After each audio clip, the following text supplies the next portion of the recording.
दोस्तों, हम इस वीडियो में गुरुत्वाकर्षण यानी कि ग्रेविटेशन के बारे में पढ़ेंगे।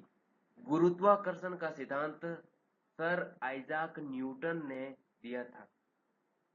न्यूटन के बारे में कहा जाता है कि वो एक बार किसी एप्पल के वृक्ष के नीचे बैठे थे। वहां पर उनके ऊपर एक एप्पल का फल गिरता है। फल के गिरने से वो सोचने लगते हैं कि ये फल नीचे क्यों आए, और जब भी हम किसी वस्तु को ऊपर की तरफ फेंके तो वो नीचे क्यों आती है। तो फिर उन्होंने अपना एक नया सिद्धांत दिया, जिसको आज हम गुरुत्वाकर्षण का सार्वत्रिक नियम यानी कि the universal law of gravitation के नाम से जानते हैं। ये सिद्धांत इन सभी घटनाओं को सही तरीके से स्पष्टीकृत करता है। दोस्तों, आज जो आप टीवी देख रहे हैं, अगर ये नियम नहीं होता तो आप नहीं देख पाते। ऐसे ही कई रोचक चीजें इस सिद्धांत के आने से संभव हुई हैं, तो हम उनके सिद्धांत को समझते हैं। तो दोस्तों, गुरुत्वाकर्षण के नियम के अनुसार इस ब्रह्मांड में स्थित कोई भी दो द्रव्यमान हमेशा एक दूसरे को एक बल के द्वारा आकर्षित करते हैं। इस बल का परिमाण उन दोनों द्रव्यमानों के गुणनफल के समानुपाती होता है और उनके बीच की दूरी के वर्ग के व्युत्क्रमानुपाती होता है। जैसे अगर हम m1 और m2 द्रव्यमान के दो गोले लें और उनको r दूरी पर रखा जाए, तो उनके मध्य लगने वाला आकर्षण बल का परिमाण capital G into m1 into m2 upon r square के बराबर होगा, और उन दोनों गोलों पर बल की दिशा एकदम विपरीत होती है। दोस्तों, जब आप किसी वस्तु को ऊपर की तरफ फेंकते हैं तो वो नीचे क्यों आती है? क्योंकि वस्तु और पृथ्वी के मध्य आकर्षण बल लगता है और उस आकर्षण बल के कारण वस्तु नीचे की तरफ आती है। अब आपका सवाल होगा कि पृथ्वी ऊपर क्यों नहीं जाती? क्योंकि पृथ्वी का द्रव्यमान बहुत ज्यादा होता है उस वस्तु के मुकाबले, तो हमको पृथ्वी की गति दिखाई नहीं देती है।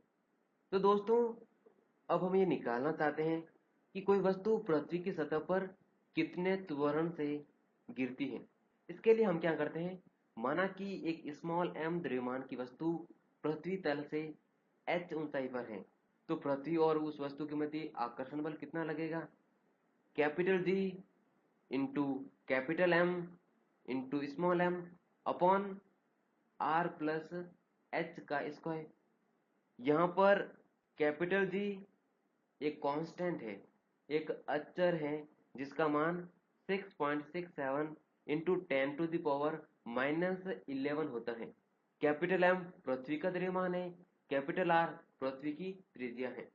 अब अगर वस्तु की ऊंचाई कुछ किलोमीटर है, तो हम R प्लस H को R के बराबर मान सकते हैं, क्योंकि R का मान 6300 किलोमीटर होता है।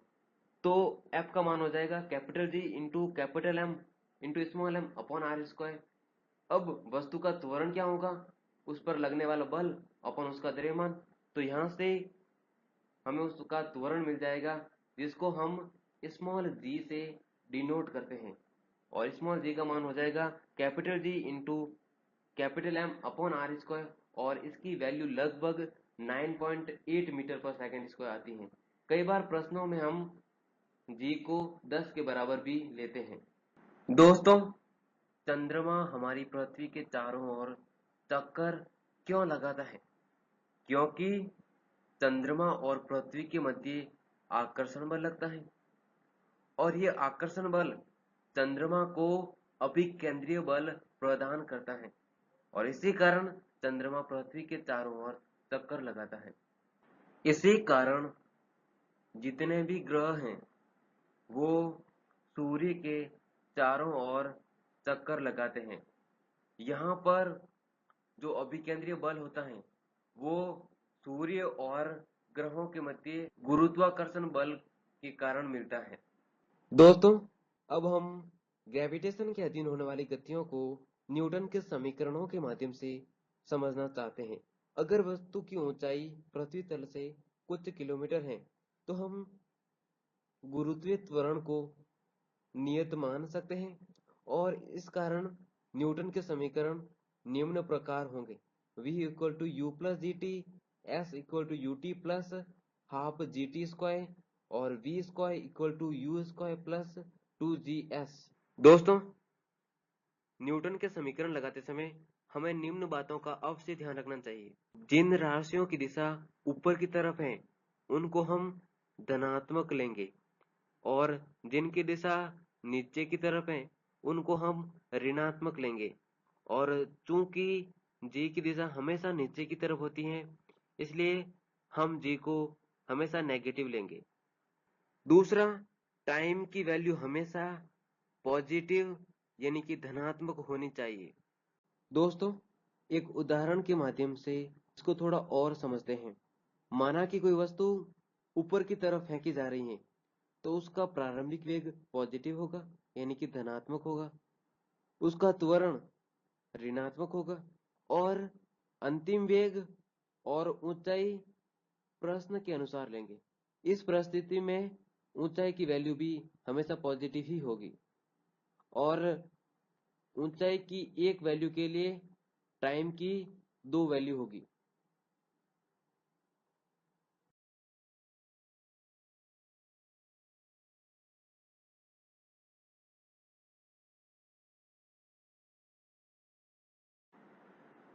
दोस्तों, अब हम एक ऐसी वस्तु की गति का ग्राफ बनाते हैं जिसको कुछ ऊंचाई से छोड़ा जाता है।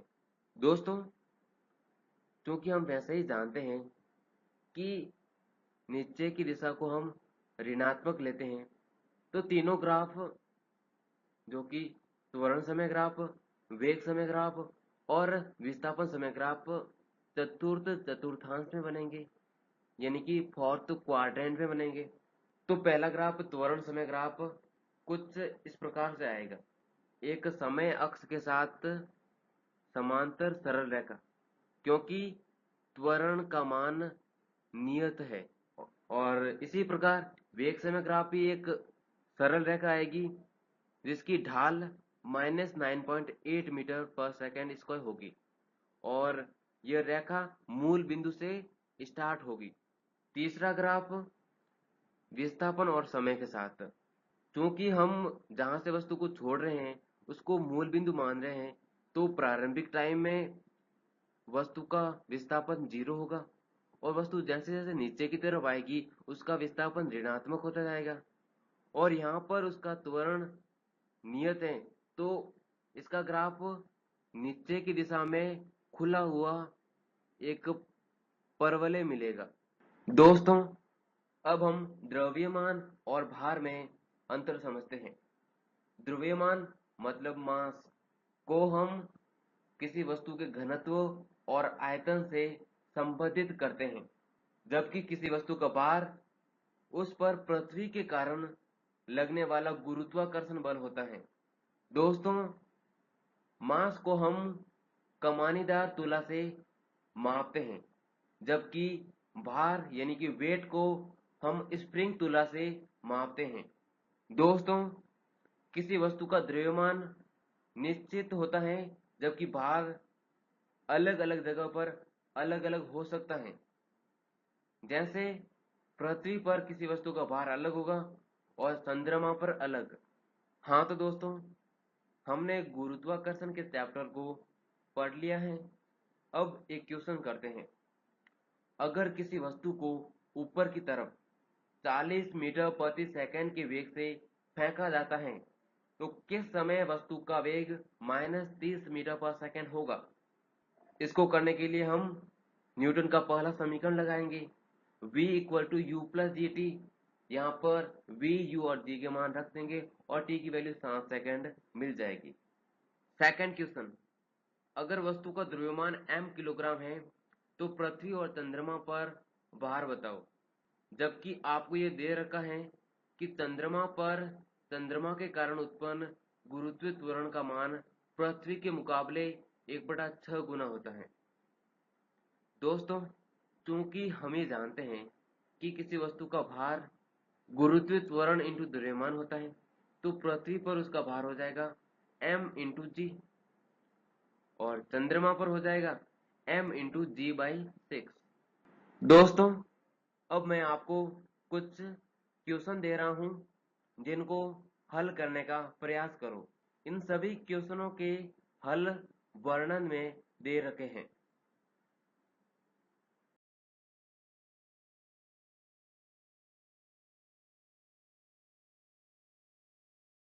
अंत में दोस्तों, मैं आप सभी को धन्यवाद कहना चाहता हूं, क्योंकि आपके ही प्रेम के कारण हम नित्य न्यूतन वीडियो बनाने के लिए अग्रसर रहते हैं।